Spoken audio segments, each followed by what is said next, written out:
Okay, now this is the pneumatic trainer, and we have modified to advanced electro-pneumatic trainer. These are my batch members 2 years ago who have converted this old pneumatic trainer into advanced electro-pneumatic trainer. Why electro-pneumatic? You can see over here. With the help of all this additional circuitry, we can use limit switches, solenoid valves, etc. to control the hydraulic system. Now I will introduce to various components of pneumatic trainer here. Follow me please. This is the compressor that you have learned in power engineering or other subjects. This is reciprocating type of compressor, and this is the receiver. So compressed air is stored in this receiver, and we have connected the receiver supply to this FRL. So the first component in the pneumatic system is F for filter, R for regulator. Here you can adjust the pressure, whatever is required in the circuit, and then the lubricator. Oil can be seen in this transparent bowl. So air is first filtered, then it is regulated to required pressure. Some oil droplets are added into the air in the form of mist for lubrication purpose, and now this treated air is supplied to the different components of the pneumatic system. Let us see one by one. This is the single acting cylinder. So one working port over here. Double acting cylinder. There is difference in the displacement of this or span of this cylinder. We can see two check valves over here. This is solenoid operated 5x2 DC valve. One solenoid on the left side, another on the right side. So it's a 5x2. You can see one port here, second, third, fourth and fifth. Right? One port is here, exhaust port. This is also 5x2 solenoid operated DC valve. Wiring is already made, and we can construct electrical circuits over here. These are our regular 5x2 lever operated DC valve. So with the help of this lever, we can connect P2A, B2T or B2A, T2, P2B and A to T. So again you can see here are 2 ports and here are 3 ports, P and 2 exhaust, right? This is 3x2 lever operated. So 1, 2 and this exhaust port, third.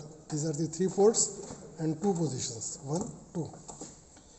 This is 5x2 double pilot DC valve that we have seen recently. So these are the 3 ports here, 2 ports on the top, and these 2 are the pilot ports. Keval, do you remember which letters we use for pilot line? X, Y. X and Y. So this is X and this is Y.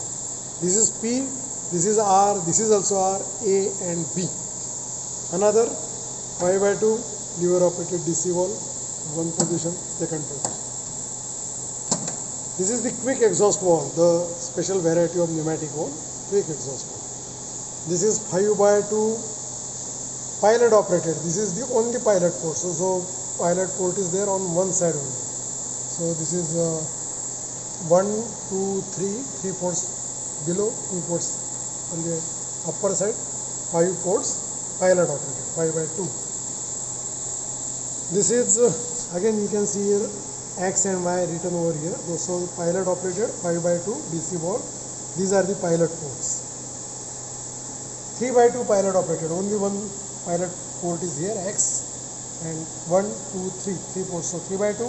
This is pilot port, pilot operated. This is push button operated 3x2 DC valve. Press, release, press, release. One more variety of 3x2. This is flow control valve. You can adjust this knob and you can control the quantity of air flowing through this.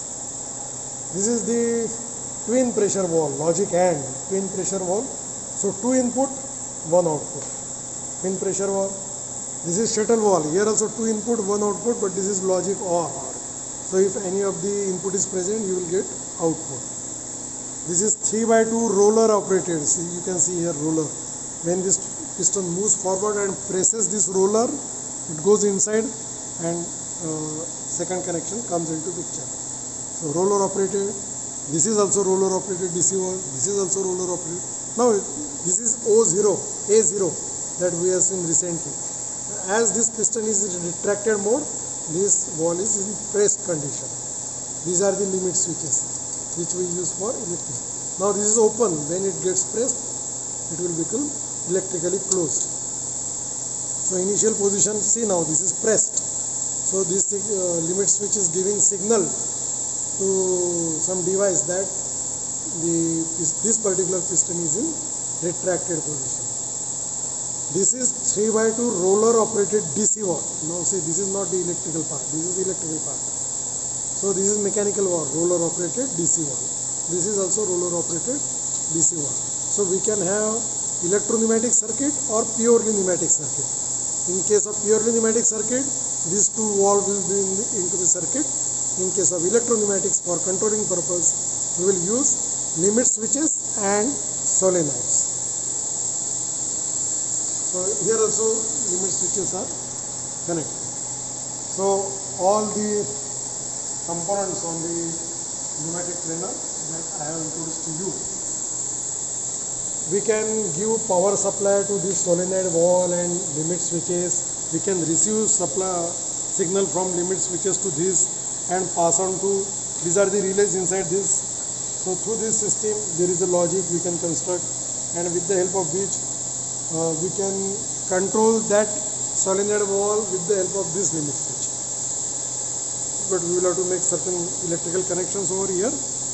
These are the electrical push buttons. This is in normally open condition, and these two are in normally closed. So if you give supply to these two ports, as this switch is on, normally open, there will be no electric supply flowing through these two ports. But if you give connections to this port, electric supply will flow because this is normally closed. And if I press this, it will open. So exactly opposite polarity in this particular case.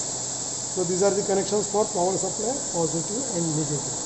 So by using electric circuit also, we can construct electro-pneumatic circuit. So this is all about the introduction of the pneumatic trainer. Let us try to construct a simple circuit.